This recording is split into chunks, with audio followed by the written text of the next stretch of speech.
If we look at it from a dramaturgical perspective, there is a 90% chance that Mike is right, and that Tizzy 11 survived. Here is my analysis of why this is the more likely option regardless of how exactly the series ends. 1. Genre rules the Spielberg factor. Stranger Things is fundamentally a tribute to 1980s adventure films E.T., The Goonies, Close Encounters of the Third Kind. The rule in these films: teen protagonists go through hell, but they survive in the end. The logical conclusion: the tone of the series is bittersweet, not nihilistic or tragic like Game of Thrones, for example. Eleven's death would be far too dark an ending for a story that is ultimately about growing up and the power of friendship too. Character arc trauma versus healing.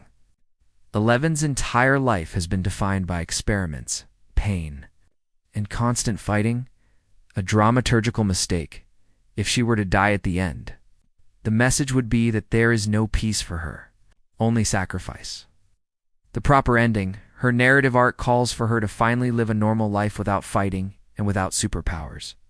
That's why it's more likely she loses her powers permanently, but not her life. Point 3. The open door principle spin-offs thinking with Hollywood logic.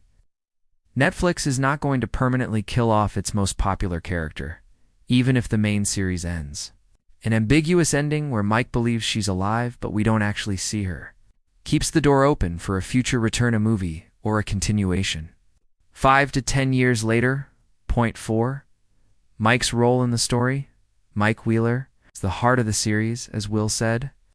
His superpower is faith and love. If the series ends with Mike sensing Eleven's presence, then by narrative logic, that feeling is meant to be true. In fiction, when a lover's intuition has the final word, it almost always signals reality, not delusion. My probability estimate: 11 is dead.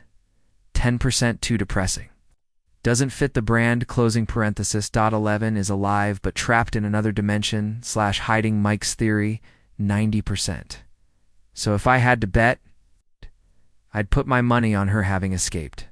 The sacrifice usually applies only to her powers. It's not her life. What do you think? Would the Duffer Brothers dare to write a tragic ending, or will they stick to the spirit of the 1980s style?